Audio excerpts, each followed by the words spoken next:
नमस्कार मित्रों, आज मैं बहुत ही खुश हूँ कि हमारे बीच में पास्टर सोनी बसंतानी जो भारत से हैं और मुंबई के रहने वाले हैं। पास्टर साहब, आपका स्वागत है। Thank you. आप बहुत दिनों से प्रभु की सेवकाई में हैं और कैसे आप प्रभु में आए पहले? एक्चुअली पास्टर जी, मुझे लगभग 30 साल हुए हैं। जी। 1993 में ही मेरे वाइफ की प्रेयर्स के द्वारा मैंने प्रभु को जाना और मेरी ज़िंदगी में एक बहुत बड़ा बदलाव आया। और न सिर्फ बदलाव आया, लेकिन इतना बड़ा बदलाव आया कि मेरे मन में ये फैसला आया प्रभु की तरफ से कि जिस तरह से मेरी एकदम खराब जिंदगी को प्रभु ने अच्छा किया, हम सारी दुनिया को जाके प्रभु यीशु मसीह के बारे में बताएंगे, ताकि मेरे जैसे लोग जिनका जीवन एकदम तबाह हो गया है, ऐसे लोगों का जीवन न सिर्फ बन सके, लेकिन उनका उद्धार और उनके परिवार की मुक्ति हो सके। वंडरफुल। उसके लिए हमको 30 साल हो गए अभी प्रभु के अंदर।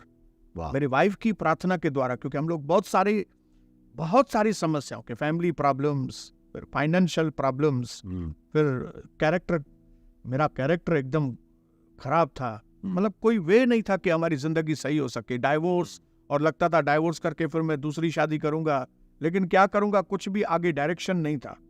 ऐसे वक्त में 1993 में हमने प्रभु को अपना जीवन दिया और वहां से मेरी जिंदगी में बदलाव। वंडरफुल। सच में जब यीशु मसीह से एक व्यक्ति प्रार्थना करता है तो उसकी जिंदगी में बहुत बड़ा परिवर्तन आता है। तो मित्रों, आज हम प्रार्थना के विषय में बातचीत कर रहे हैं। जैसे आप जानते हैं, दुनिया के हर धर्मों में लोग प्रार्थना तो करते हैं, लेकिन क्या उस प्रार्थना का जवाब मिलता है? क्या वो प्रार्थना है जिसको हम करते हैं उसको जानते हैं? आज उसी पर हम चर्चा करने जा रहे हैं। बस आप ये बताइए, आप जो प्रार्थना के बारे में सिखाने जा रहे हैं, पहला जो अनुभव आपका प्रार्थना का जो शुरुआत में था, वो कैसे शुरुआत हुआ? कैसे प्रार्थना की जागृति इच्छा आपके अंदर में शुरू हुई? एक्चुअली ये शुरुआत मेरी तब से हुई जब मैं प्रभु के ऊपर विश्वास भी नहीं करता था और मुझे स्टोन की तकलीफ थी।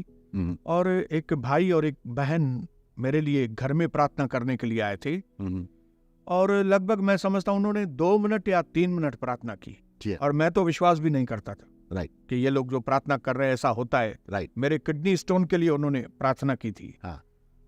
लेकिन मैंने देखा कि वो 2-3 मिनट की प्रार्थना मेरे 8 दिन आगे के ऑपरेशन को, जो किडनी स्टोन के लिए मैंने ऑपरेशन का डे रखा था, उसके पहले मेरे तीनों स्टोन मेरे अंदर से निकल गए। जबकि लास्ट 6 मंथ से मेरी ट्रीटमेंट चालू थी, लेकिन वो स्टोन्स, मेरे किडनी स्टोन टस से मस नहीं हो रहे थे। लेकिन ये 2 मिनट 3 मिनट की छोटी सी प्रार्थना कि स्टोन प्रभु यीशु के नाम से निकले, पिता आप इन पर दया कीजिए, ऐसा करके उन्होंने प्रार्थना की थी। मुझे अंदर हंसी भी आ रही थी। हाँ। लेकिन मैंने उसकी रिजल्ट्स को देखा। मुझे बाद में समझ में आया कि मैं जिस शब्दों को मैं तुच्छ समझ रहा था, हंस रहा था, जबकि वो वर्ड्स कितने पावरफुल थे। और ओनली 2 मिनट्स की। वाह। 2 मिनट से ज्यादा उन्होंने प्रार्थना नहीं किया था ब्रदर, लेकिन मेरे अंदर से वो तीनों स्टोन ऑपरेशन के डेट के पहले ही चले गए। वहां से मेरे अंदर प्रार्थना के लिए रेस्पेक्ट, प्रार्थना की मीनिंग समझने की मैंने कोशिश की, ये है क्या।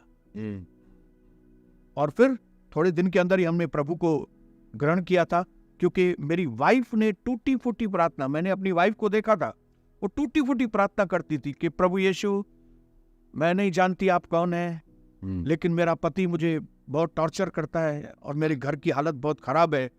आप प्लीज, अगर आप हैं, मुझे नहीं मालूम आप कौन है, लोग बोलते हैं कि आप जिंदा परमेश्वर हैं, तो आप अगर हैं तो मेरे पति की जिंदगी को आप बदलिए, हमारी जिंदगी को बदलिए। उस टूटी फूटी प्रार्थना की वजह से मेरी जिंदगी परिवर्तन। वाह। तो वहां से मुझे उस प्रार्थना की अहमियत को मुझे समझने का मौका मिला। मुझे समझ में आ गया कि ये शब्द जो है ना, और यो यीशु के नाम से बोलते हैं, यीशु के नाम से, इसमें बहुत पावर है। ये बात मुझे समझ में आ गई। बिल्कुल। उसके लिए पहले दिन से ही, जब से हमने प्रभु यीशु को ग्रहण किया, हमारी मिनिस्ट्री के अंदर जो मेन चीज थी, हमारे पास्टर, जो मेरे सीनियर पास्टर थे, वो भी प्रार्थना के योद्धा है। हाँ। आज भी वो प्रार्थना के योद्धा है, पास्टर ऑक्टेवियो नेविस। उनके द्वारा हमने प्रार्थना का अभिषेक पाया, और हमने प्रार्थना के द्वारा अभी हमारे 30 साल प्रभु के अंदर पूरे हुए। मैं विश्वास करता हूं कि सिर्फ प्रार्थना ही है जो हमको 30 साल में इतना फ्रूटफुल किए। आमेन, आमेन। हाँ मित्रों, मैं आपको उत्तेजित करना चाहता हूँ कि यदि आप अपनी प्रार्थना के जीवन में कमजोर हैं, तो हम चाहते हैं कि आप हमसे जुड़ें और ताकि हम आपकी सहायता प्रदान करें, आपकी प्रार्थना का जो जीवन है आप उसको जान सकें। और हो सकता है आप प्रार्थना कर रहे हैं, अभी तक आपकी प्रार्थना का जवाब नहीं मिला है। ऐसे समय पर आप के लिए कोई दूसरा व्यक्ति प्रार्थना कर सकता है, और उस व्यक्ति के साथ जुड़ने से आपके जीवन में उन प्रार्थनाओं का प्रभाव पड़ेगा, क्योंकि वे ऑलरेडी प्रभु को जानते हैं और प्रभु का सामर्थ्य उनके द्वारा बहता है। तो मेरी ये विश्वास है कि यदि आप पहली बार इस वीडियो को देख रहे हैं तो मैं आपको बताना चाहता हूँ कि यीशु के नाम में सामर्थ्य है, और इस प्रार्थना में जब हम यीशु के नाम से करते हैं तो हर बंधन, हर श्राप, हर बीमारियां, हर आदतें, हर प्रकार की पाप की ताकतें हमारे जीवन से नाश की जाती हैं। आमीन। आमीन। एंड तो हमसे संपर्क करिए और जरूर हम आपकी अगुवाई करेंगे, सहायता प्रदान करेंगे। धन्यवाद।